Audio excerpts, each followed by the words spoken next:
100 Aliansi Advokat Indonesia, ya di bawah pimpinan Bapak Profesor Dr. Putu Hasibuan. Ya, ini tidak mendahului kehendak Tuhan.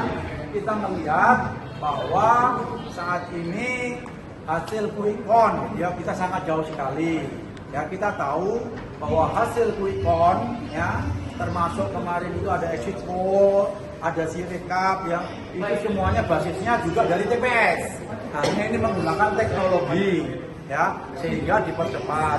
Namun demikian tetap hasil yang resmi adalah hasil real count, penghitungan KPU secara manual yang akan diumumkan nanti kurang lebih tanggal 20 Maret ya. Namun demikian sejarah membuktikan sampai dengan saat ini namanya hasil quick count. Kalau dulu kan ada situng, sekarang sirekap ya. Nanti itu biasanya ya sampai sekarang karena dari data yang sama dari TPS semuanya ya itu hasilnya tidak jauh berbeda. Namun demikian syukuran ini ya kita lakukan berdasarkan hasil quick count dan pengalaman sejarah seperti ini. Pak. Ya tentunya ya ini kita patut bersyukur kehadirat Tuhan Yang Maha Kuasa ya karena hasil pencapaian sekarang 58, sekian ya, ada yang 59 ya segala macam ya. Kita tunggu hasil quick count dan real count ya, namun kelihatannya juga angkanya hanya turun 0,0, ya insya Allah hasilnya akan 58, sekian ya. Namun kita tunggu nanti secara resmi dari KPU. Pak, untuk Pak Aris sama Pak Oto ya, terkait ini kan paslon-paslon yang kalah mendorong DPR untuk menggunakan hak angket, dan jika hak angket itu tidak ini kan Ganjar mendorong akan menggunakan hak interpelasi. Nah, tanggapannya gimana nih Pak Aris dan Pak Oto? Oke, ya sebelum saya lempar ke beliau ya yang berkaitan dengan materi hukum, ya saya sebagai ketua Bapilu Gerindra Jawa Barat ya menghimbau kepada semua pihak, kalau mau melakukan jalur hukum, lakukanlah yang benar.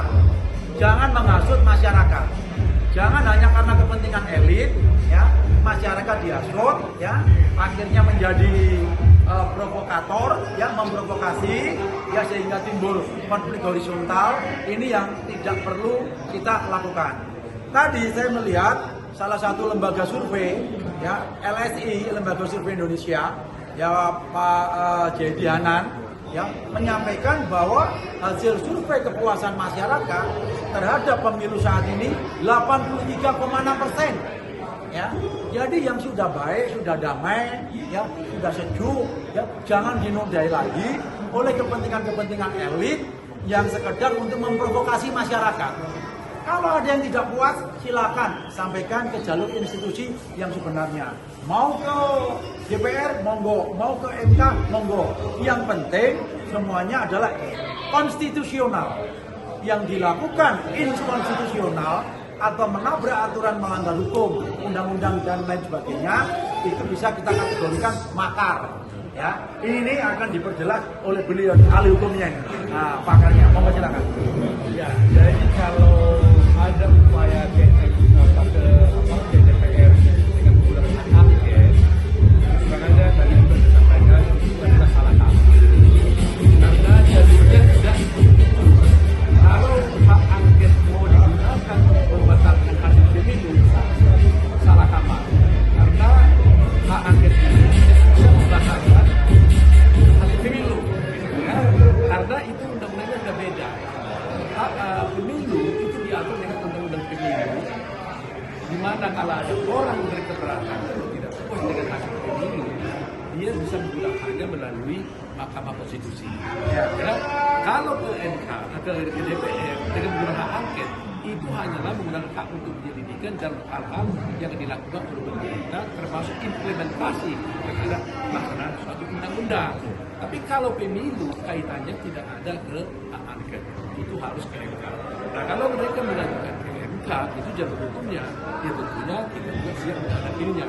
Ya, kita harus siap menghadapinya.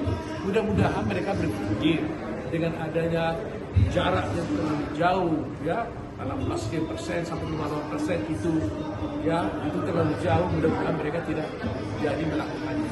Nah, ada isu mereka menyampaikan bahwa ada TSN, ya terstruktur, ya sistematis, masif, ya. Nah itu tidak mudah membuktikan itu, ya kan? Kalau membuktikan itu kan harus membuktikan betul-betul apa perbuatan itu. Nah mereka jangan hanya menuduh, tapi kalau ada buktikan aja dalam Mahkamah Konstitusi, kita hadapi. Jadi kita jangan nodai bahwa pemilu ini adalah satu-satunya pemilu yang paling damai. Padahal lihat tidak ada keributan di masyarakat tentang pemilu itu. Yang ada keributan di medsos kan oleh orang-orang tertentu. Jadi saya pikir ya kita harus bijak ya, arif berbicara pada pemilu. Itu aja. Oke, nilai. Baris. Oh ya, tentang makan gratis, makan siang ya untuk anak sekolah dan ibu hamil.